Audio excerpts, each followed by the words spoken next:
Hello and welcome to PGurus channel. I'm your host Sree Iyer. I am with Sridhar Chityalaji and this is episode number 31 of Daily Update with Sridhar. Sridhar ji, namaskar and welcome to PGurus channel. Namaskaram and good morning, sir, on this wonderful Friday.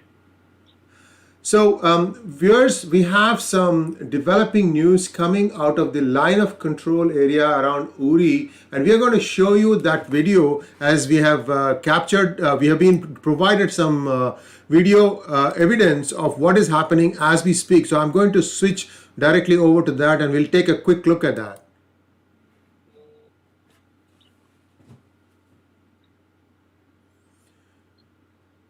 You are seeing enemy bunkers being picked apart by Indian army. This is a bunker, and here is the other one.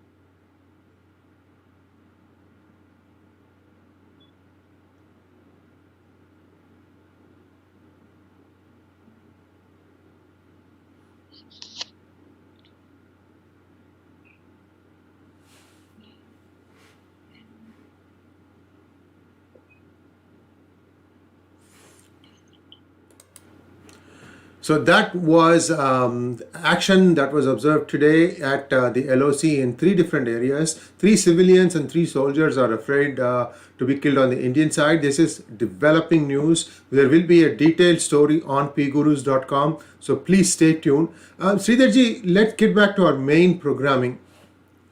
As India and China are negotiating on one side, for which we had some inputs yesterday, now you can see that Pakistan is acting up. So there is a concerted action between these two sides. What are your thoughts, sir? Well, I think it's we don't want to too much of extrapolate the events, but there is the engagement of the presidential incumbent, who is today, as we speak, is Mr. Biden, as he establishes his links with Asia. You can see a set of activities. We discussed three specific activities of China, right? The Hong Kong, the Indian. We also talked about, China in terms of what it's doing with its RCEP agreement signing.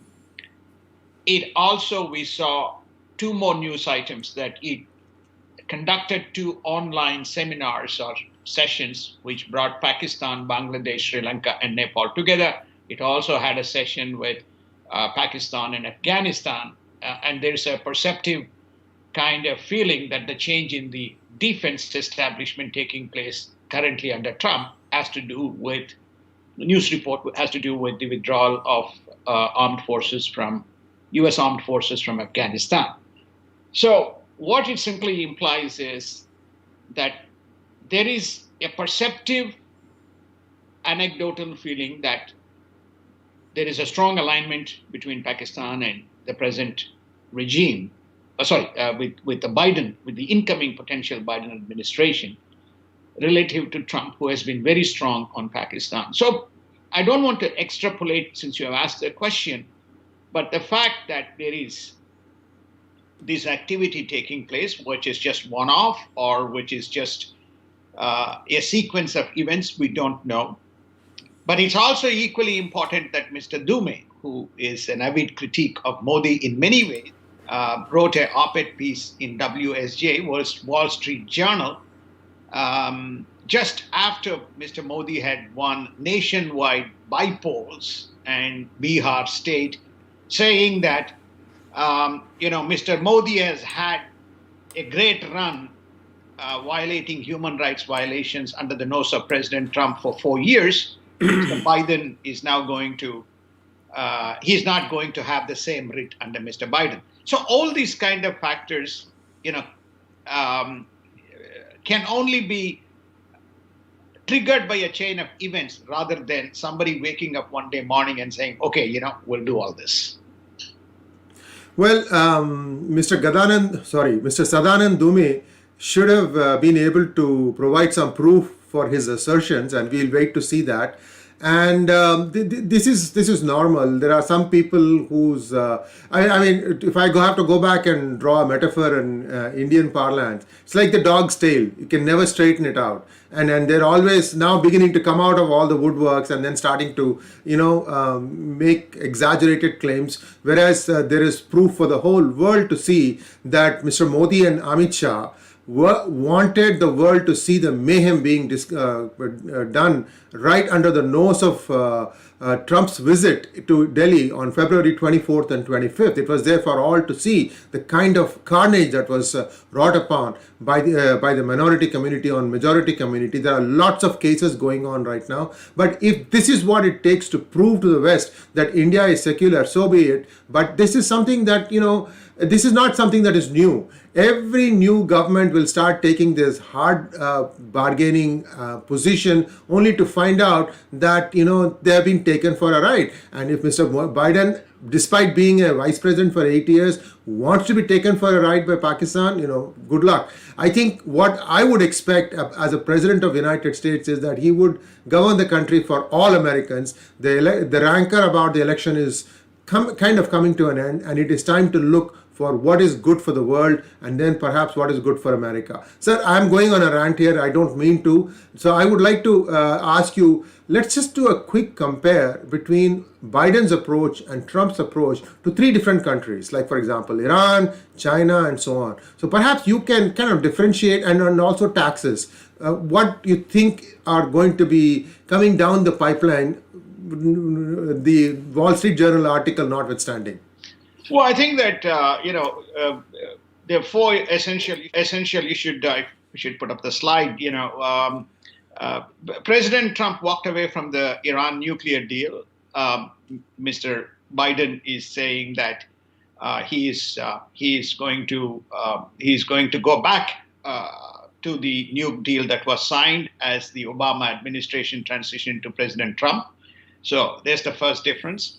Second, on China, it is believed that he will be engaging China, but there's a broad set of opinions that the policy in China will not change, right? So therefore, that's the second subtle difference, whereas Trump was quite emphatic, which is to say the big gorilla in the room is China, which is the root cause for many issues, be it from South China Sea issues to patent violations and technologies and security breaches and cyber robbery thefts and also unfair kind of subsidies and duties, which is and then of course currency. They didn't use the word currency manipulation, but the trade deficit.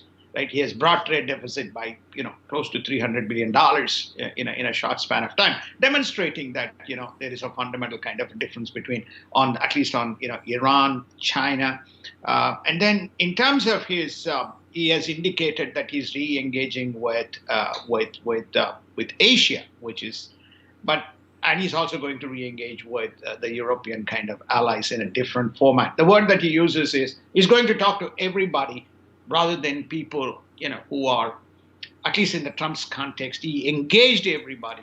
But he said, those who want to be respecting the sovereignty of each of the countries and sovereignty in the rule of law, sovereignty in boundaries and national boundaries and geographic boundaries and international boundaries, he is going to be far more strict relative to a passive approach that was taken. Of course, Mr. Biden would kind of may not agree with that assertion, but the proof is there in what happened in the South China Sea. South China Sea, you saw more assertive position.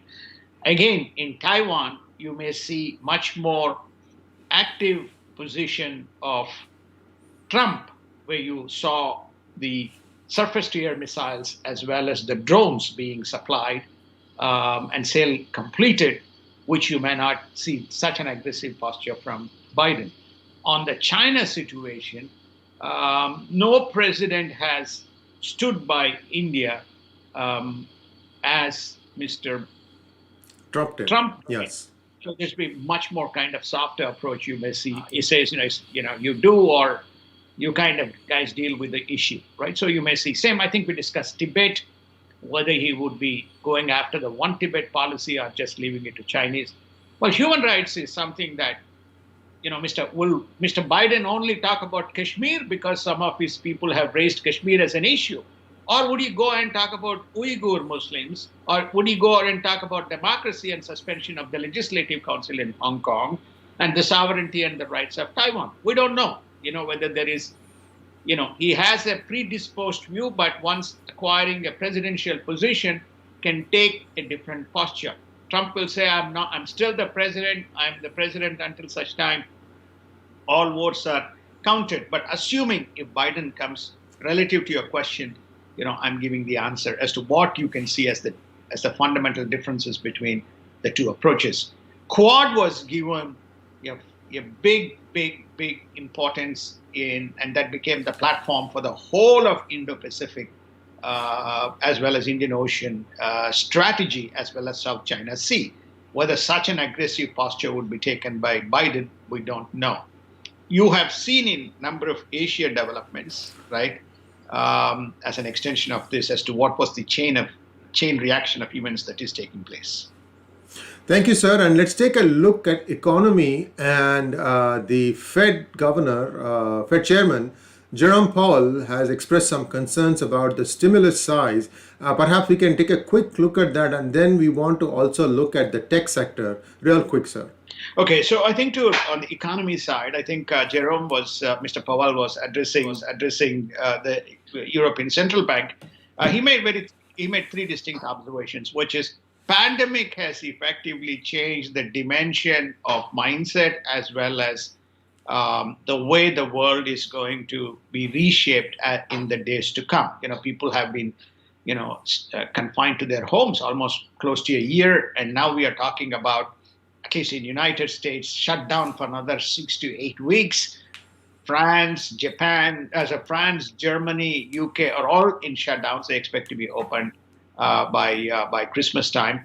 But these shutdowns has consequences. That's the first point he's concerned. Second, he said the women who take up the employment work, whether they are going to be what you call is not the regular employment, but those who take on a need-based employment, whether they are going to be permanently displaced, how many small business sectors are going to be impacted as a result, and how much of intellectual capital is going to be lost as a result of these industries, small industries, being disrupted by pandemic. I think that was his second observation. And third, he says the quantum of stimulus needs to be cannot be taken off the boil and off the plate, off the table, and that needs to be, governments must accelerate and must implement.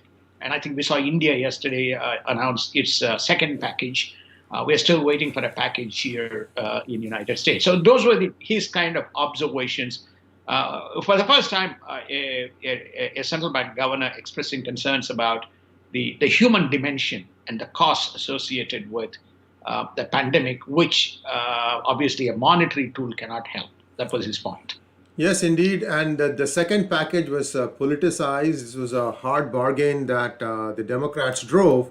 And perhaps they knew what the outcome of the result of the elections was going to be, which took them to take that hard stand. And we still do not have the second tranche. In fact, the first one itself, the forgiveness part of the PPP, is still being debated. There's a lot of questions being around it. We'll talk about that in a different segment. Because I just wanted to let our viewers know that US is still working through some of the first PPP issue. So I don't see a second dollop of helping for small businesses anytime soon.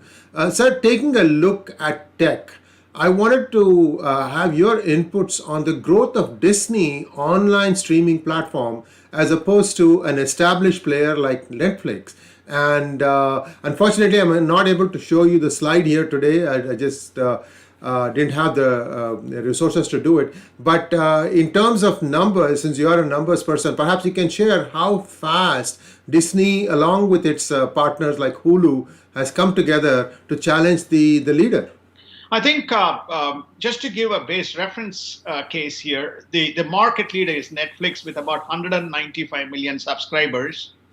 Disney Plus, which was launched as a defensive offense type of strategy to get into the market and to be a player of relevance with a target established between 70 to 90 million subscribers by 2024. They today are at 74.5 million subscribers. That's the number that was reported in the as at September 30th